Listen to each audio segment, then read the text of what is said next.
Good day, fellow deal makers. Welcome to the Deal Scout. On this show, we talk with deal makers about the different aspects of a deal. And we've brought on investors and venture capitalists and all these awesome people who invest in things. But this guy takes a unique approach on how he invests in businesses, adds value, and we've known each other for a while. So I wanted to bring him on the show because he has a great story and he spends a lot of time talking about the mindset of fellow deal makers. So Luke, welcome to the Deal Scout. Thanks for having me back. Great to see you again, Josh. Yeah, man. All right, so you got an accent right off the bat. Why don't you tell everybody where do you hail this accent from? The accent's a funny story because I grew up in central North Carolina. And when I was in the military, I spent the better part of 15 years trying to become geographically nondescript. Because I recall like just thinking people from the South were dumbasses is really what it was. And then I got very neutral, and then I moved back to the South, and all of a sudden the accent came back in a flash. So we are in Charleston, South Carolina, in the heart of the deep South and Southern accents. Beautiful. What a beautiful location. We have family at St. James Island or St. John's Island, one of those two. James Island's just south of here. Yeah. Yeah, super cool. I love that area. So Luke, you and I are hanging out in a coffee shop in downtown Charleston. I'm like, hey, Luke, who are you? What do you do? How do you answer that? My brother calls me a recovering fighter pilot. And after flying jets for a decade in the Air Force, I think that I spent a lot of time trying to figure out what's next. I'd like to say that I have figured it out so far, but the short story, entrepreneur, father, and then beyond that, there's not a whole lot left. Really, what I talk about on my podcast is living with intentional alignment. And that's really just a focus of health, wealth, and relationships. And then today we're going to talk about wealth building through investing. Really, where do we get deals from? So I try to balance that with the other components of health and relationships. And for me, that's primarily my two kids. Awesome, man. Super cool. So why don't you just give us a shout out for any podcaster out there? Like I love to give them a shout out. So what's your podcast name? Where could people go and download and subscribe? Yeah. So my podcast is the Shift Work Podcast. It's on Apple and Spotify and all the regular stuff. It's just www.theshiftworkpodcast.com, and love to hear what the audience thinks and how we can engage. If you leave a comment in the comment section with what you'd like to talk about, that's probably the easiest way to engage with me, and we'll get some shows recorded for you. Why did you start the show? What's the core focus of the show, and how'd you come up with the name? Yeah, the core focus. So there's really three pillars of the Shift Work Podcast. We talk about high performance leadership, which is really a product of my decade of flying jets in the Air Force. We talk a lot about business strategy and tactics, but most importantly, we talk about brain science. And I'll tell you what, for me, Josh, a lot of the podcast is a reflection of my own studies. And when I get back down to podcasts, mindset has become this, catch-all now it's really in vogue in 2022, and it has been for the past couple of years. But from a straight brain science component is having an understanding of how we make decisions. And I study a lot about heuristics and linguistics, which is really how we shortcut our brain into making decisions, and then how we communicate with each other. And it becomes foundational in the way that I negotiate. It becomes foundational in our sales efforts, and it becomes foundational in the way that I lead others as well. Yeah, super cool. Heuristics and linguistics. Awesome, man. So as you're talking about high performance and strategies and tactics and brain science, how we go about making decisions, there's formulas, the heuristics, and then there's the linguistics of the communication and how we go about saying things. What are some of the things that you've learned yourself? Because you said it's kind of like a self-reflective study on what you're finding out, sharing with the community. What are some of the things that you fundamentally have learned because of the podcast? So first and foremost is that in any given place, that your environment reflects you, and it's a reflection of what happens on the inside. When you're not getting what you want in the outside, the change has to first start on the inside. And from the most basic component of a be-do-have model, if you want to have something in your environment, you have to change the actions and behaviors that you engage in. And then you have to first change the identity. And, one of the things that I talk a lot about was the identity shift. There's been a few of them in my life. There was the change from a college student into a fighter pilot. and then from a fighter pilot into an entrepreneur. But one of the easiest identity shifts happens when you become a father or a parent in general. But obviously for me, it was becoming a father. It's something that you were ill prepared for yesterday and instantaneously become that new identity tomorrow.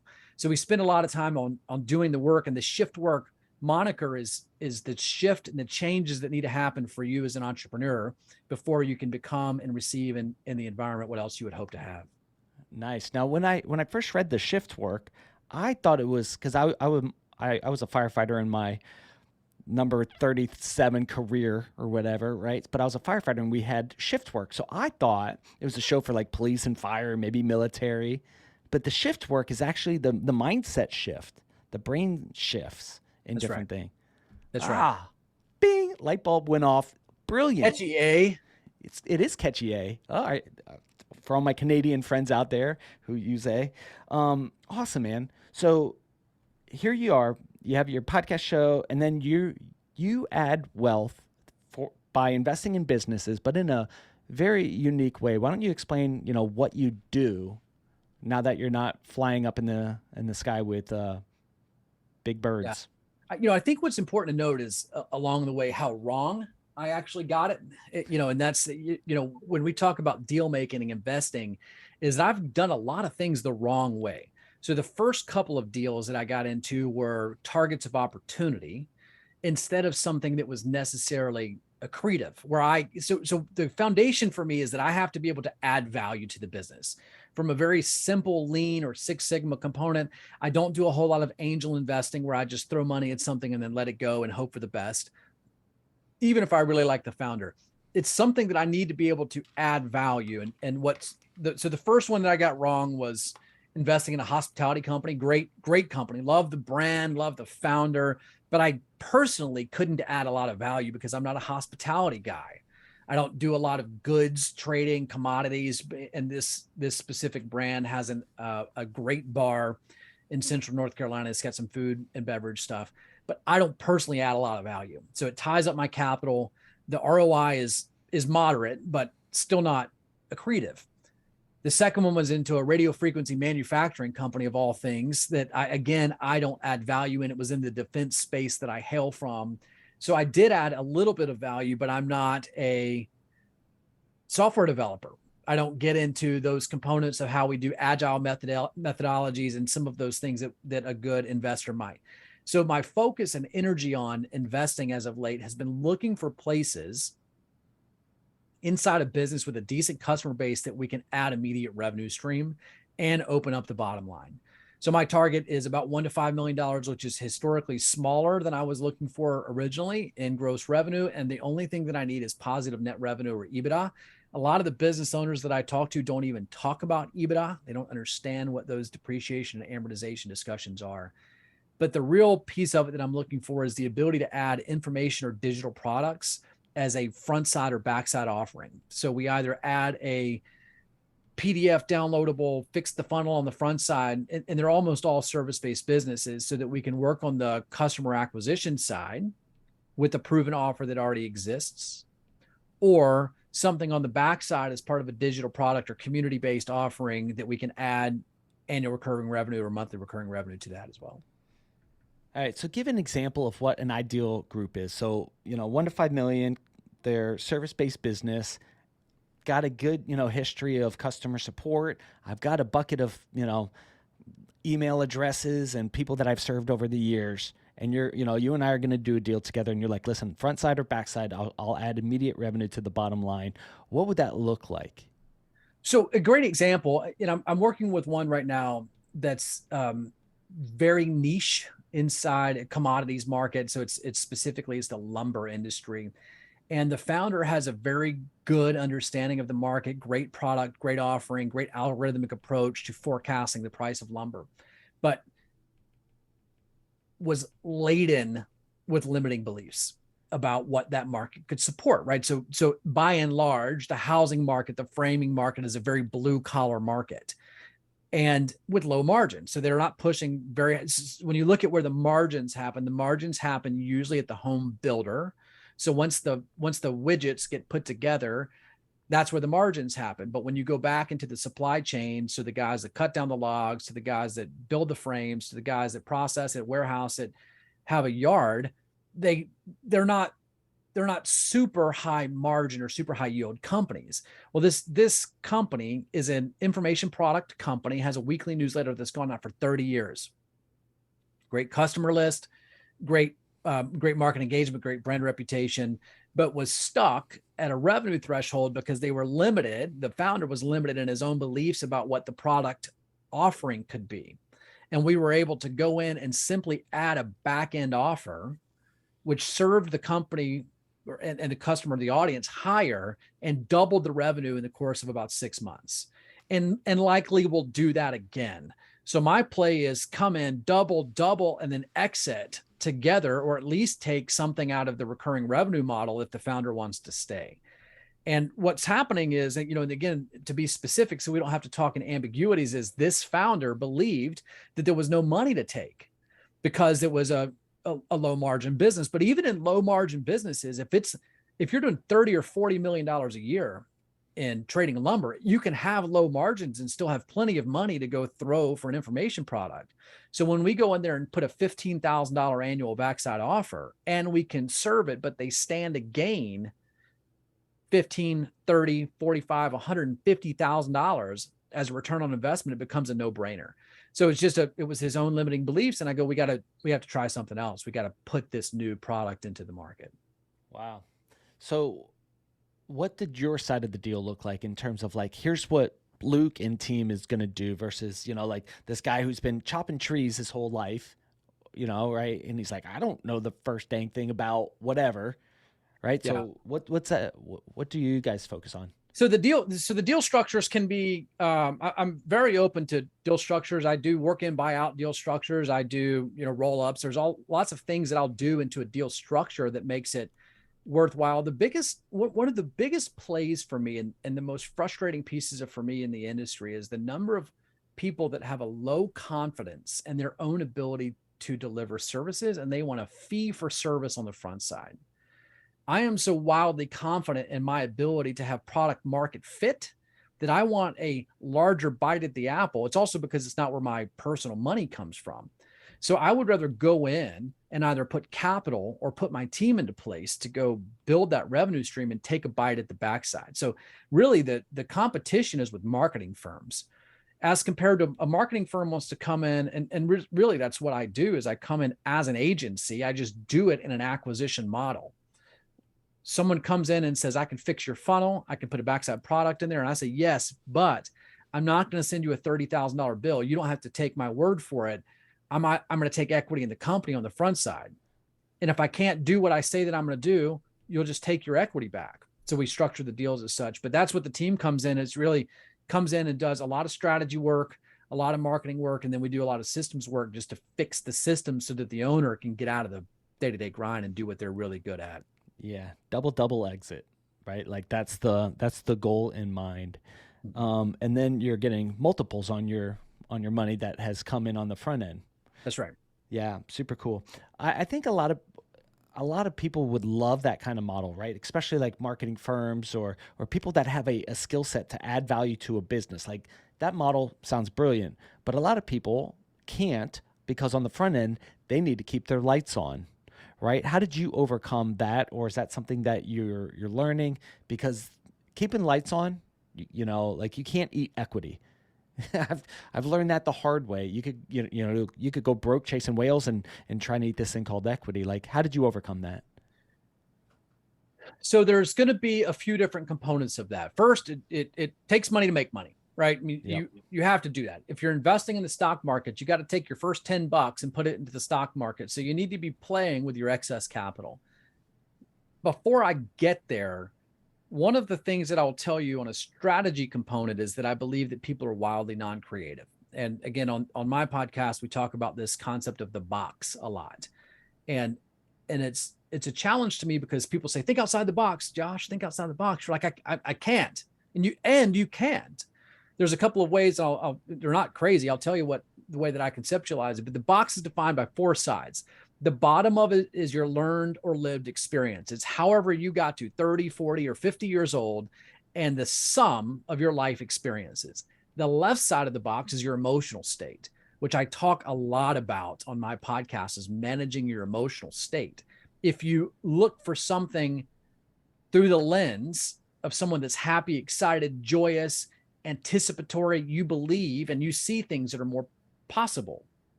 If you are frustrated, discouraged, doubtful, your box begins to close because your options present to you are limited. The top side of the box is simply your values and beliefs. Those may change over time. So things that you value, we gave the example of parenthood in the beginning. As a parent, I value things that are different than before. I used to value wealth generation. As I generated the wealth, I now value time more than I value money. And it has to be a balance of making sure that I have the appropriate amount of time to spend with my family. And then the final, what people really miss this on is the outcomes. And that's the final on the right side of the box, is they get this finite expectation. So I'll go back to the business and say, if you believe that $500,000 is possible for your business and you can make that $1 million, that becomes the right side of your box and the finite limit of your outcomes. I go in there and say, why not 2? Why not 5 million? And we begin to backwards plan from that. So for me, it's just opening the aperture of what can become possible. How do you do it? There's two ways. Well, one is you. So you can change your learned and lived experiences. The easiest way to do that is consume information. Listen to this podcast. You can get on YouTube and garner something in 15 minutes that was not readily available for decades prior. You can learn how to raise funds. You can learn how to do anything on the internet these days. Change your emotional state. That's easy. We could talk about that. We can shorten the number of minutes that we spend in a negative emotional state. Values and belief is a little more difficult to change, so I can shift some of that for you. And then the final is just change the outcome. So by opening the aperture and creating the bigger box for yourself, you can think about what can become possible for you. But the second, borrow somebody else's box. Just get a mentor. And we do that in multiple ways. So when I come into a business and I say, I don't see the world the way that you see the world. I see the world differently based on my learned and lived experiences, my emotional state, my values and beliefs, and my desired outcomes. So if you want to borrow my box, my window to the world happens to be bigger than yours is, and I put a straight risk reversal on it. I'm not going to ask for $1 from you if I can't do exactly what I say that I'm going to do. So because I'm so laser focused on who I can serve and where I can put my money and get a return on my investment, it's almost a zero risk game. It's a risk, and then I may have to apply some resources, but I have such quick win scenarios. We'll get immediate return, and some of the plays will be longer. Obviously, we need to let it marinate. But I can come in 30 days and make strategic decisions for the company that take a little bit of capital and get an immediate return on investment of 10, 15, 20x what the investment was. So the original question was, why don't people do it? Scarcity is the answer. Is people are non-creative, and you can't eat equity, yes, but you can eat line of credit. So if you are confident in the way that you can engage, these are just the T's and C's of an engagement.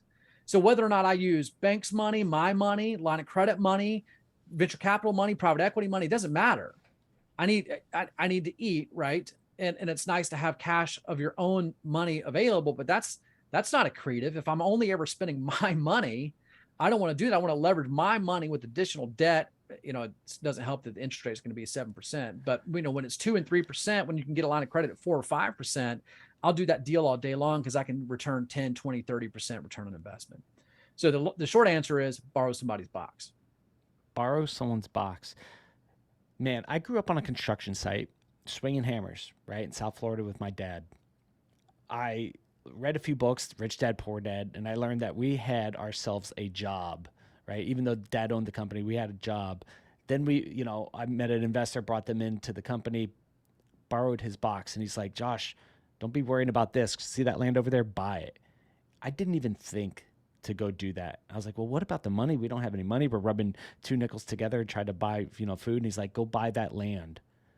And borrowing someone else's box. But I think unless sometimes unless we see through another box or see what's possible, we limit ourselves just because we just don't know. We don't know what we don't know. How did you start learning about this? Because you were up in the up in the sky with bombs and bullets and a fighter pilot, right? Like, how did you start to look at investing differently? So I think it's a constant evolution. And I think your learned and lived experiences, you have to get there on your own. And to the capacity that someone might be listening to this to go, could this also become possible for me? Yeah, of course it's possible. But when I did the after action or the postmortem or the historical, how is it that I could learn to fly a 41,000-pound jet in 12 months of my life from having never done it before? I borrowed someone else's box. It's a specific program, having the time and the resources necessary, having the dedicated instructors to be able to do that. But if I just said, Josh, just go teach yourself on YouTube how to go do this, it would take you decades to be able to do that. The answer is how quickly you can shorten the continuum. And I don't have to tell the listeners, if you can shorten that into a periods of months or weeks or even days to be able to get to that same conclusion, when you begin to change the outcome that says, I want to buy the land. Now you begin, this is, again, I just recorded a podcast episode about the reticular activating system. When you say, I want to buy the land, and you begin to focus your brain on that, it now presents for you because you're focusing. It's not that it wasn't there already. It's that the resources become available. Maybe you can get an investor. Maybe you can leverage the asset. Maybe there's 100 different things that you can do to make that become possible for you. But the first step is to simply accept that that desired outcome could become possible for you. Yeah. Yeah. Super, super amazing. I've interviewed billionaires and all these different amazing people. And so many times I'm like, oh my gosh, like, is that possible for me? And here's ways we could do that. You could think outside the box and you could push out the squares and all that stuff of the box. And I love how that image, I drew that image. The bottom is learned and lived experiences. The left is emotional state, which I definitely want to follow up with. Top is values and beliefs. The right side is outcomes. So you could push that, or you could buy or borrow someone else's box and look through that framework and go there much faster because their box is existing. Brilliant, dude. Nice work. Emotional state, man. I'm a business guy, investor. Where did my emotions come? Like, is it really necessary? Because I grew up kind of a badass guy, tough guy. My dad taught me how to not focus on my emotions and suck it up, buttercup. Like, how do emotions play into the world of deal making? Well, first off, your dad did you no favors, but you'll find yourself in good company because that's primarily our generation's parents' approach. Suck it up, buttercup. And what, again, I kind of go back to when I talk about living with intentional alignment, it's about a balance of health, wealth, and relationships. And a lot of what happens for me in my professional development happens as a reflection of what happens with my children.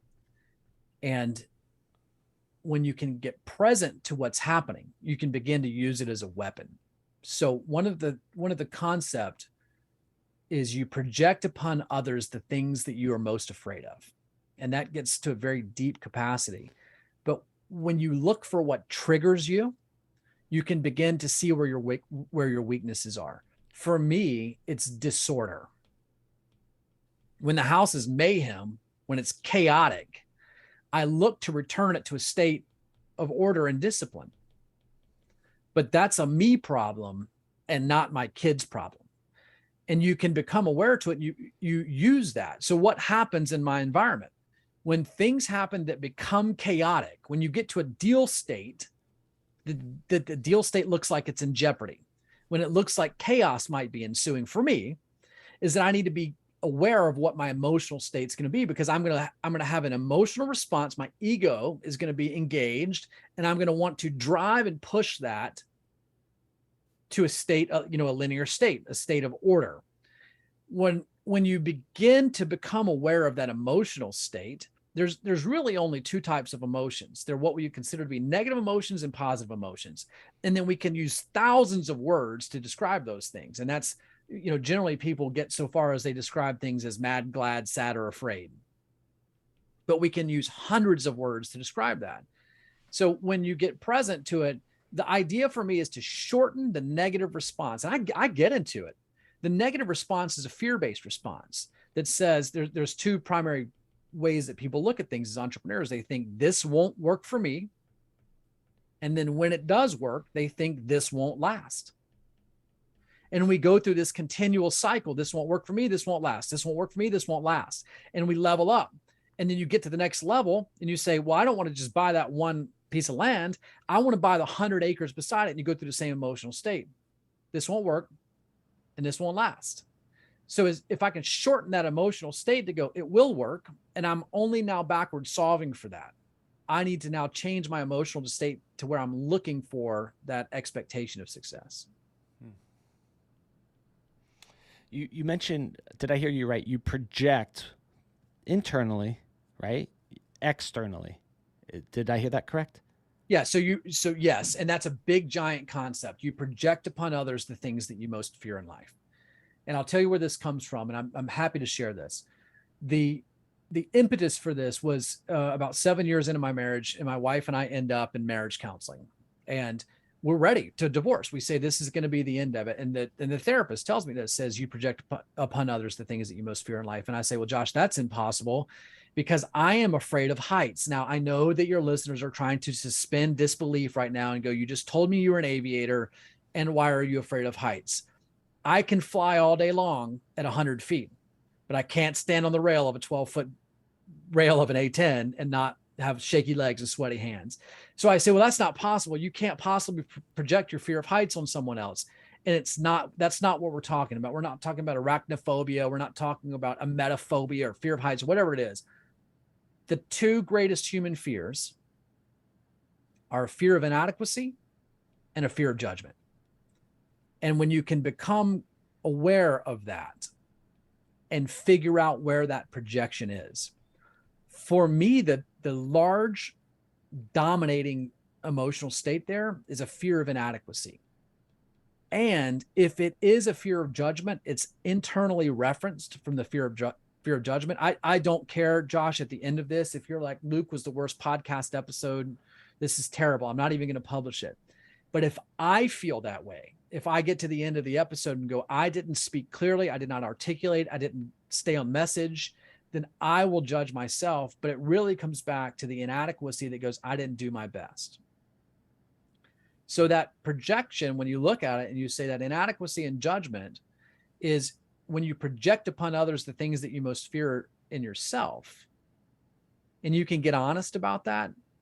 If inadequacy is what you fear, then it's likely going to be what triggers you the most as well. And the way it manifests for me, my wife is an author. She was finishing her first book, but it wasn't at the pace that I expected it to be.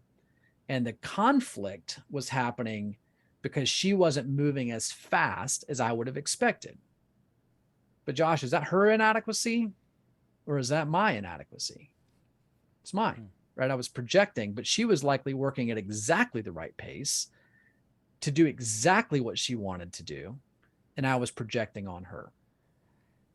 Oh, man.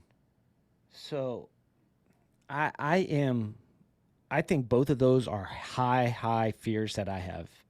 The inadequacy, right? Like the things that I feel God called me to do, I am like, I am not the right dude for this, mission. And I'll raise my hand. I've, been bankrupt and all these issues. I am not the right guy. That's the internal dialogue that happens a lot. And then the judgment is a lot of my stuff is done very publicly. I'm like, what will everybody say when it fails again or again and again and again? I'm never going to stop quitting, right? Or I'm never going to stop trying. So those two things, I have to spend a massive amount of brain energy. I wake up this morning at 4:30. I went for a 5-mile run. Like I'm working hard on changing those two things, and you're nailing it. So this is like free therapy for me because you've already paid the counselor. How do we work on those two things? Because I know that there's a lot of dudes out there. I know that there's a lot of people out there, fellow deal makers, that show up. And I've interviewed the best of the best of the best in the world. I've interviewed Navy SEALs who even said, like, I just wanted to feel special. I wanted to show up, feel special, and be loved. I'm like, what? You're Yeah. an elite warrior and you feel that way? Yeah, I think everyone does. So how could I improve that area to be a better deal maker? Yeah. Um, your deals will become better when you become a better person. And that's as true for you as it is for me, as it is for a Navy SEAL, and as it is for anyone listening to this. You will feel those emotions. You will have those feelings. It's not a matter of whether or not you will feel those emotions. It's about shortening them. So the self-doubt happens all the time to everyone. And anyone who says that it doesn't is full of it, because it absolutely happens that way. So what do? There's a few different things that we can do. The before I get into the answer is I firmly believe that if you ask better questions, you get better answers. And Einstein made a quote, and I've seen it quoted multiple different ways, but basically said the problem cannot be solved on the level that it was created. So from the state of awareness and the state of being that it was created, you cannot solve it. And here's the analogy that I will give you. As a child, you likely believed at one point that it was near impossible to ride a bike. You could see that it worked for someone else. You could see the neighbor kids riding the bike, but when you got on the bike and your ass begins to wobble, you go, this isn't possible for me. Mm-hmm. And then your mom or dad give you a little push, or you go down the hill and you do it one time, and then you say, it can't last. I won't be able to replicate this and do it again. Of course it's possible. And what makes it become possible for you is simply by believing that it can become possible for you. You change it from a problem to an outcome, which is the first place that I'll go with this. By you believing that it can become possible for me, you can now begin to solve for that. So it's not a matter of whether or not this will work. It will work. And I just need to learn the steps and the mechanisms for that to happen. I am not, to this day, I am not a billionaire. I'm not even trying to become a billionaire. I'm not playing that game. Is it a limiting belief? Maybe. Could be, right? But it's not the game that I'm playing. There's a specific revenue goal, and it is a big, giant number for what people would say, but I'm playing a very specific game. So how do we do that? Ask better questions, get better answers. The first thing is to move things from a problem to an outcome state. So what generally people look at it and they go, I'm not sure how this will work. If you move that from I'm not sure how this will work to I'm solving for that, I don't know how to close this deal as a problem. Vice, I'm going to close this deal and I'm excited about understanding the process that it's going to take to close that deal. I move it from an outcome or from a problem to an outcome. The other way that people look at things is they look at it as an impossibility. This won't work for me. It won't work for me now. And we begin to tell our stories, which is where we can go with this as well. We begin to tell ourselves stories that back up our belief statement. So which is a whole different discussion point there as well. We could talk about our BS as well, our belief statements. But when we look at things as impossible, the alternative to that is the as if statement. So one of the things that I always do is I go forward in the future to a place that this has already occurred, as if it has already been completed, and I now look backwards to what it took to get there. And it's very easy. I've already told you that I was a fighter pilot. There was a whole lot of self-loathing and fear and doubt that happened to me in 2002 when I was going to pilot training. But if you look backwards from the day that I stood on the ramp in Del Rio, Texas, and you go, what did it take to be able to do that? Well, it took you studying on Saturday nights. It took you having to do some repeat rides to be able to find the mechanisms and the maneuvers. It took going to the simulator. It took the andragogy adult learning model of visual, audio, kinesthetic. I had to use all of those things, but it's easy to diagnose. So if it's possible for someone else, it is also possible for me. So the answer, long story there to say that I move things from a problem to an outcome, or I move them from an impossibility frame to an as if frame. And that is where the box gets a little bit bigger. Super cool. When you first felt that box butt up against you, when was that first conviction where you're like, man, this box is too small? And then describe the time where you broke through for the first time in the business world. Let's start there. Yeah. I think that the challenge there is no matter what I could say is that no one else can borrow my experiences. Unfortunately, you have to also see that yourself. And what I've found is that when I can create that breakthrough in someone else is they can do it repeatedly. And what I say is that's a story. And to come back to that concept here, so our belief statements, there's three. So linguistics, I told you that I study linguistics. Linguistically, a fully formed belief statement is comprised of a cause and effect statement and then a complex equivalence. It's three parts. And linguistically, the majority of us speak in deletions, distortions, and generalities, likely because we just don't have the time. We're going to be on this podcast episode for 45 minutes or so. I can't use all of my 40,000 words available to be able to articulate a specific message. So I speak in shortcuts, and then you process in shortcuts. So I think one of the biggest breakthroughs that happened for me in the business world was I got into a bad relationship in a business, and I was making good money, but the relationship was so poor that it was affecting every other component of my life. My marriage was failing. I was a terrible father, and I was miserable in the job, but I was mired by a scarcity mindset that said that if I leave, I'm not sure how I'm going to be able to replace this income that I've now become accustomed to having. I like the quality of life. I'm staring at the water here in Charleston, South Carolina, and I like that. But that scarcity mindset is either a problem frame or an impossibility frame. This limiting belief, this box is so narrow that says that I don't believe that I can replace this income if I let it go. You got to go through it to be able to see it on the backside. Not only did not a single month go by that I had a lower personal dollar value hitting my checking account, but it was exponential because I was now aligned with things that I could do that better served me and how I could better serve others.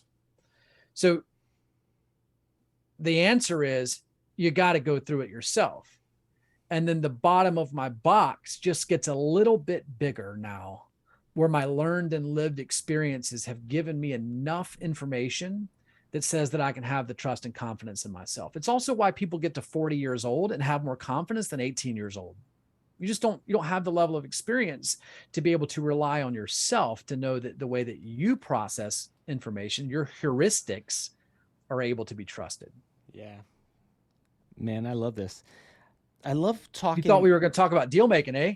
Yeah, eh? That's the second Canadian reference. I'm not even Canadian. I'm from the South. Oh, but I tell you, behind every deal maker, there's a story. And after interviewing 1,000, deal makers across the years or whatever, there's common patterns. Mindset, the way we think, the way we show up internally matters massively. And anybody who says it doesn't, then they're probably playing way too small. When we butt up against our own boxes and that personal growth has to happen and there's a breakthrough that's an impending breakthrough, man, the joy that comes from that is so much greater than the last deal I closed. Yeah. Right? And it's so amazing when you help other people do those breakthroughs. And that's why we share stories here on the podcast. And the ultimate purpose of this show is to put deals and deal makers together, but to find cool deals and cool deal makers, right? Like that's the ultimate purpose. But I learned so much from hearing people's stories and journeys. Luke, so what then does the future look like for you, right? You said you have some revenue goals that you want to hit. So, goals. So my mission in life is very simple, is to leave behind a trail of better humans. And I can do that when I start with me. Is that a me thing or a you thing? I often ask that question. And then it doesn't go much further than my family. if I can be a better person, I can show up better as a leader for my wife and my 2 children. And then beyond that, I can show up as a leader for my employees. And then beyond that, I can show up for my friends and colleagues. And I don't have a number with it. You'll see some entrepreneurs that say, I want 10,000 people to have a better life. I just want to leave behind a trail of better humans. One of the ways that I can do that most influentially is I can find founders that I look at and I know that their product or service is better than what they think it is. So my time and energy now, I mean, there's a financial goal, right? Because we have a common exchange element, which is a fiat currency here in the US. I exchange a dollar because we both understand that. I had a conversation with someone this morning about bartering. What you may be selling and what I may be selling might not be what you want or what I want, and we have a common exchange mechanism there. So yes, I want to go on that journey with you financially because I want us to both reap in the rewards. But on the backside, what you're going to find is you don't need me anymore because you've already gone through that professional growth there and you see it, that I'm no longer the best business partner for you. You're going to find someone that may be more technically proficient or whatever it is, but we're going to have ridden that ride together. But you're going to be a better person for that. And what happens and what's so fulfilling for me is when people show up better as a father or their marriages become intact because they realize it was their own shit that was prohibiting their growth. And they think it's like, well, it's easier now because I have more financial freedom. It's not easier because you have more financial freedom. It's easier because you decided that you were the impediment to that and you've removed yourself as the impediment to it. Yeah. So an ideal deal for people who are, in the audience, fellow deal makers, and they're like, well, I wonder if this would apply for me. What's some deal criteria for you to come on the front end, do some sweat equity and, build some stuff and do some shared upside? What are some deal criteria? We got a 1 to 5 million company that has a net positive, Yeah. So okay, here's a little bit more into that. $1 to $5 million just happens to be the deal flow. A couple of things. I mean, you have to have a starting point, right? There has to be an entry point. I like services-based businesses. I don't want to get into manufacturing, product-based, commodity-based. I have to be able to go into somewhere that I can make someone a blue ocean service provider, and it's very easy for me to do that. But I'm not interested in products or commodities. Why net revenue? Because if you can't manage a business and live within your means, no matter how much money I put into it, you're still going to be spitting out negative bottom line.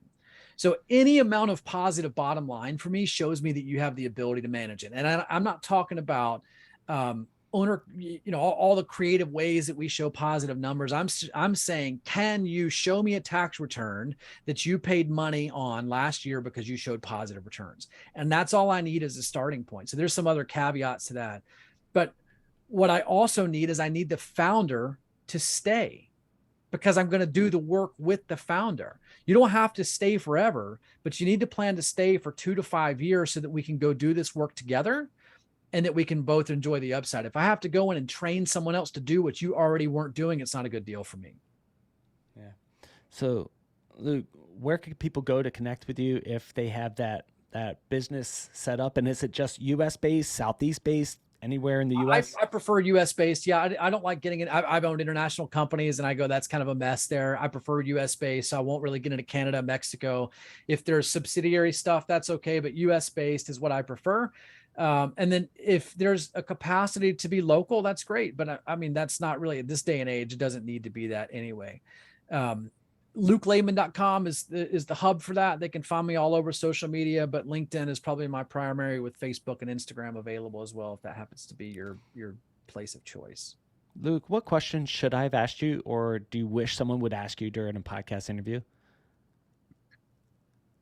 Ooh, you ask better questions, you get better answers, right? That's right.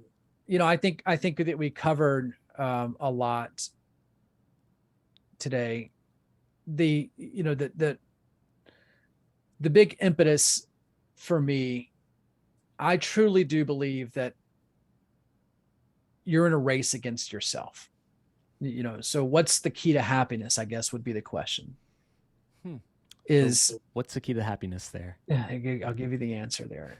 For me, it's a race of me against me.